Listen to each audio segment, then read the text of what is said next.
Welcome back to the Road Show this morning in the Buzz. Do you know the power that tweens hold? We all know that Miley Cyrus dominates the charts and Twilight has become a cultural phenomenon, but now tweens are headed to Washington.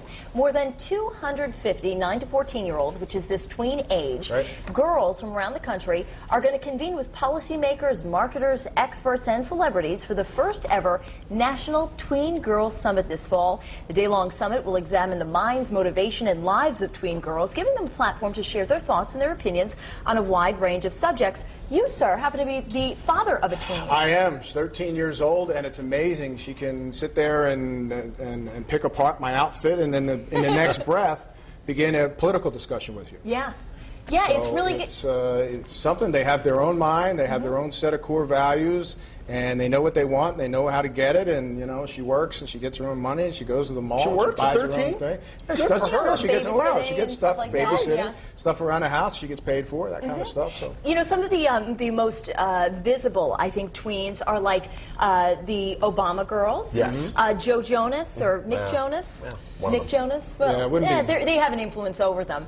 Also, you know, even the Harry Potter characters, until they, you know, just recently we turned around, they got older. But Hannah Montana, the kids from High School Musical, they have a lot of influence over teenagers. And what's interesting is, I think one of the first companies to actually recognize the tween age group were, believe it or not, the Olsen twins. Because what was happening was, people were watching them growing up and liked how they dressed and that sort of thing, but there was no clothing available for the teenage girl who maybe wanted to dress a little bit more like her big sister, but there wasn't really that kind of option. Well, now you have like the Limited 2, and you've got all these... Two big stores for the kids now are Hollister and Abercrombie. Hollister and Abercrombie. My daughter lives in that stuff. Well, and see, here's the question I want to pose to you.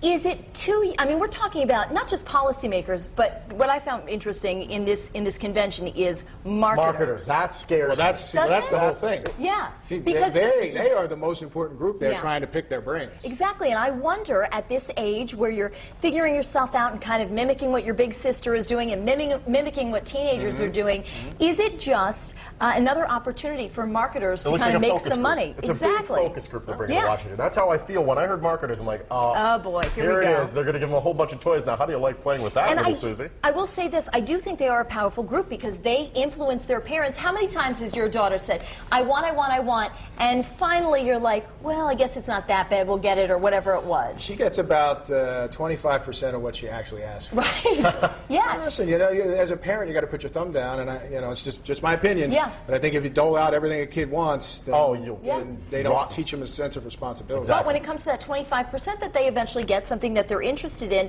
that's a large chunk of the pie when it comes to parents and how they're spending money, especially in this economy.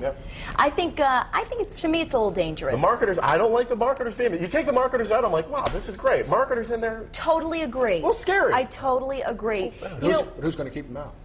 No one. Powerful lobby. They are a powerful lobby. That's right. The 9 to 14-year-olds. That's what I'm saying. Courtney Caligari, I want to turn over to you because we're starting to talk about this on the live blog this morning. I was just curious, what do you think? I mean, is this a good idea to have these teenagers kind of have this power and bring in the marketers to the mix?